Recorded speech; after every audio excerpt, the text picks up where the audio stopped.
Selamat malam, perkenalkan nama aku Nikita. Pada hari ini saya akan membahas terkait karma dan kehidupan kembali.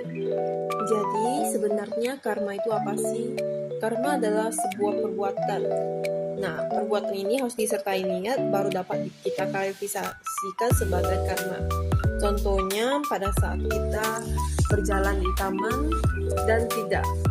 dan menginjak sebuah tanaman ataupun rumput dan ternyata di dalamnya ada serangga. Nah, serangga itu sudah mati terinjak oleh kita. Namun itu tidak dapat dikategorikan sebagai karma. Kenapa?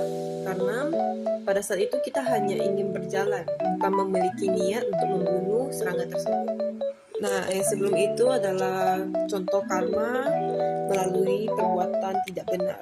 Selain perbuatan, kita juga dapat menimbulkan karma dari pengucapan tidak benar. Contohnya pada saat kita berbohong.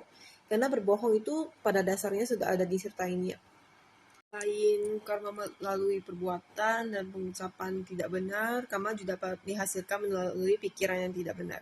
Jadi sebelum kita melakukan aktivitas atau mengucapkan sesuatu, pikiran kita sudah berjalan. Nah, pada saat pemikiran kita tidak baik atau negative thinking ataupun memiliki niat jahat dan pada saat berpikir, itu sudah dapat dikategorikan sebagai karma buruk melalui pikiran tidak benar.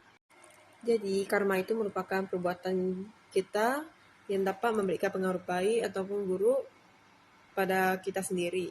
Semua itu tergantung apa yang kita perbuatkan, pikirkan, dan ucapkan dalam kehidupan sehari-hari. Karena seperti peribahasa yang kita tahu, apa yang kita tanam itulah yang kita tuai. Nah, terdapat juga pembahasan terkait kelahiran kembali. Nah, pada saat kita melakukan perbuatan baik ataupun buruk, kita akan terus mengalami namanya kelahiran kembali. Karena sebelum kita sebagai umat Buddha mencapai nibbana, maka kita akan terus-menerus mengalami namanya siklus kelahiran kembali. Nah, siklus kelahiran kembali ini kita akan terlahir dalam kondisi apa? Itu tergantung karma yang kita perbuat. Karma itu berbuah, ada yang cepat, ada yang lama. Itu semua tergantung apa saja yang kita perbuat.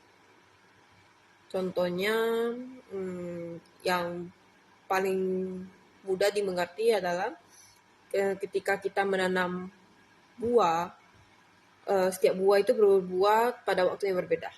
Nah, karma juga terbagi menjadi 4 jenis. Yang pertama itu adalah karma yang menentukan kelahiran seseorang. Yang kedua adalah karma yang menentukan bagaimana seseorang akan melewati kehidupannya pada saat setelah dilahirkan. Yang ketiga adalah karma yang memotong kebahagiaan ataupun penderitaan seseorang. Yang keempat adalah karma yang mengurangi penderitaan ataupun kebahagiaan seseorang. Karma dapat diubah melalui perbuatan baik, pemikiran baik, serta pengucapan yang benar. Karma buruk dapat diubah menjadi karma baik. Namun perlu kita ingatkan bahwa karma tidak dapat dihapuskan. Hanya dapat melakukan perbuatan baik untuk mengurangi efek ataupun akibat yang kita rasakan terkait karma buruk, sehingga kita perlu dalam kehidupan sehari-hari melakukan pengucapan yang benar, tidak boleh berbohong, serta melakukan perbuatan-perbuatan positif. Jangan melanggar 5 sila yang harusnya kita terapkan dalam kehidupan sehari-hari, karena karma ini mempengaruhi kehidupan sehari-hari kita. Contohnya pada saat seseorang telah melakukan karma buruk seperti mencuri, maka dia perlu melakukan perbuatan baik seperti mengembalikan barang curian tersebut dan melakukan dana agar efek dari perbuatan karma buruk tersebut dapat diminimalisirkan. Karma dapat diubah melalui perbuatan baik, pemikiran baik, serta pengucapan yang benar. Eh, karma buruk dapat diubah menjadi karma baik.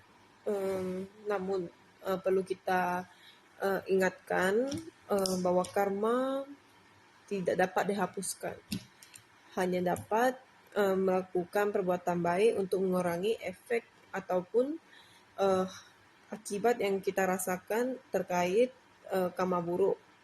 Sehingga kita perlu dalam kehidupan sehari-hari melakukan pengucapan yang benar, tidak boleh berbohong, serta melakukan perbuatan-perbuatan positif.